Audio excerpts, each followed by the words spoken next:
On va aller voir l'agitateur Antoine Roussel maintenant, qui n'a rien raté de l'action hier soir, assurément. Rooster, comment ça va? Salut Jean-Charles, ça va extrêmement bien. Match en 3 temps hier, mais le Canadien a été saguir 2 fois sur 3, sort avec le 2 points. Écoute, c'est pas ce qu'on appelle un vol qualifié, c'est pas les voleurs du Louvre, mais il reste qu'hier, ils ont quand même bien performé. J'ai aimé leur match, j'ai aimé le début de match parce que on a mis le ton, on a fait en sorte que l'exécution était là. Mais après ça, là, il y a eu quand même quelques soubresauts où ça a été plus difficile. Et ça, c'est complexe. C'est pas des rondelles sur la palette. C'est des mauvaises punitions.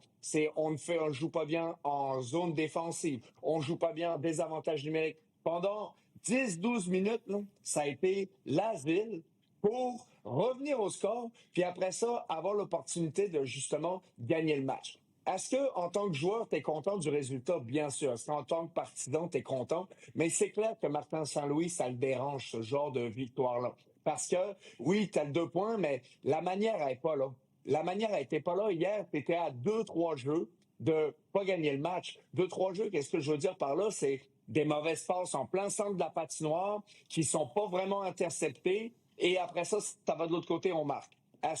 Une repli dans la zone neutre, une relance, ça dévie sur 3 patins, Demidov part avec, marque. Est-ce que on pogne le poteau, Suzuki marque? Tu sais, c'est beaucoup de facteurs de chance, je trouve, dans ce match-là, qu'il me dérange. J'aurais aimé ça que la manière, elle y soit. Le résultat, il y est, mais pas la manière. Donc, pour le Canadien, je trouve pas qu'on a enlevé toutes les zones grises qu'il y avait et que je me sens vraiment à l'aise avec la manière dont on a joué. Est-ce que ça peut s'améliorer complètement? Et depuis 2 semaines, Antoine, le Canadien donne un but par 3 infériorités numériques. C'est exponentiel, c'est énorme. Hier encore, sur cette séquence, tu as détesté le travail de l'équipe. C'est à se demander s'il ne faut pas commencer à implorer Christian Dvorak et Yoel Armia. Si tu m'avais dit on va s'ennuyer de ces gars-là en novembre, tu aurais dit, hey, prends une petite shot de sirop d'érable, ça va être bon pour toi, là. Peut-être même du beurre, je te dirais. Mais il reste que... Puis, je sais pas si on a la séquence, mais il y a une séquence sur le but d'hier là, qui me dérange. Regardez Josh Anderson. Regardez Josh Anderson, à quel point il fait juste tourner sur lui. Et puis, vous allez voir, là, à un moment donné, il s'arrête jamais. Fait que Josh Anderson, là, ce que ça fait, c'est qu'il est toujours en train de tourner et la rondelle, elle arrive toujours où est-ce qu'il aurait dû être. Si c'était arrêté. Des fois, là, c'est pas complexe, là. Mets les breaks. Laisse ton coéquipier faire son travail. Et ça, c'est un exemple là, qui est arrivé sans farce. Là. Dans les 3 derniers matchs, c'est arrivé. Et j'en ai parlé plutôt cette semaine ou la semaine passée dans ma chronique que Josh Anderson, quand il frappe, quand il est physique, il nous fait tellement oublier les mauvaises présences qu'il peut avoir quand il ne s'arrête pas. Mais il reste que à chaque match, si tu coûtes un but, puis dans son cas, hier, ça en a encore une fois, vire en rond, moi, ça me dérange. Écoute, je pense que ma famille sont plus capables de m'entendre enguirlander la TV. Alors, j'imagine même pas les coachs, quand ils voient ça, ils se disent, ben voyons donc, tu sais, ça nous prend un gars, puis ce joueur-là, ça lui prend un rôle. Parce que si tu l'enlèves du désavantage numérique, ben là, tu sais, Josh Anderson, son utilité, ça va-tu juste être de frapper puis d'amener de l'intensité? Je pense que, tu sais, au salaire quand même qu'il commande, tu te dois t'en veux plus. Donc là, il faut à lui de se ressaisir parce que le statu quo ne fonctionne pas. Ça fait longtemps qu'il fonctionne pas. Mais quand tu fais des bonnes affaires ailleurs, des fois, on est capable d'en accepter. Mais si ça arrive trop souvent que justement tu donnes des buts à cause de ta faute, ben là c'est problématique. Donc là, il y a une sérieuse introspection à avoir à ce niveau-là parce que l'erreur elle est là, ça coûte un but. Maintenant, le Canadien se rend coupable de plusieurs mauvaises pénalités, des mauvaises infractions. Tu sais, il y a des bons 2, il y a des mauvais 2, il y a trop de mauvais 2 chez le Canadien. J'ai pas la stats, donc c'est tout sauf scientifique, Antoine. Mais je te suggère que c'est lié en partie au fameux système homme à homme qui fait en sorte qu'à un moment donné, toujours en retard sur l'assignation, on finit par sortir le bâton, accrocher et prendre des pénalités.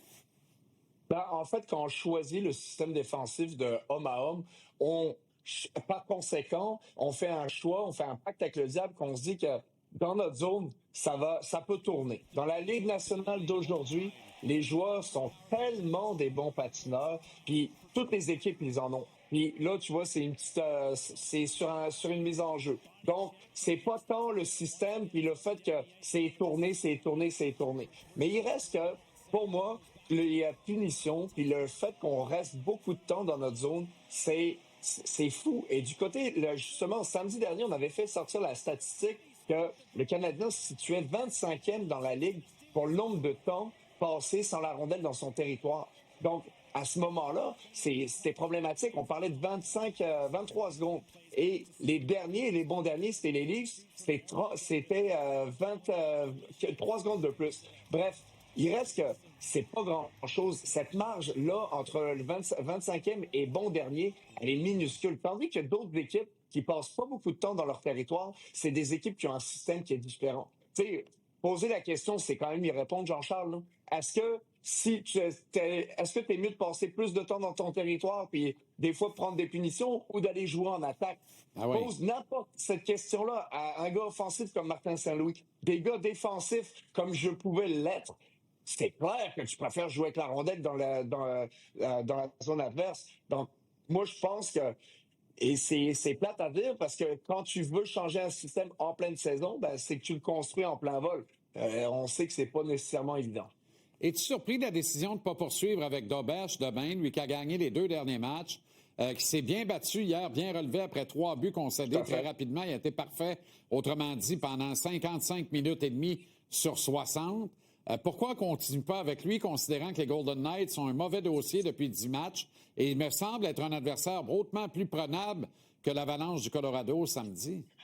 Avec la simple réponse, Jean-Charles, puis c'est plate à dire, c'est que probablement que Martin Saint-Louis, le groupe d'entraîneurs, veut se donner une chance de gagner le deuxième match. Donc, on envoie notre meilleur gardien pour le deuxième match quand l'équipe sera un petit peu plus fatiguée. Et Doberge, quand il a du volume de lancer, répond généralement très bien. Donc, à suivre, mais moi, c'est l'analyse que je fais de cette décision-là. OK. As-tu rapidement une petite anecdote d'une Thanksgiving passée aux États-Unis? Ben, en fait, j'en ai 10, une par année, mais Jean-Charles, c'est tellement des bons moments. C'est des moments où tu passes des moments avec tes coéquipiers, leur famille. Tu regardes du football comme aujourd'hui. Là, il y avait du football à grandeur à la télévision. Tout le monde faisait ça. Tu prends quelques boissons avec tes coéquipiers. T'as du plaisir. Puis le lendemain, ça s'en vient vite. Donc, faut quand même que tu sois capable de revirer le bateau de bord. Mais écoute, je me rappelle d'une fois que j'en avais mangé pas mal trop du stuffing. Puis ça avait été complexe le lendemain. Une bonne fourchette, mon roaster. Merci, Antoine. Oh, que oui. Excellent Salut, week-end. Jean-Charles. Et à la À semaine toi aussi, prochaine. ciao.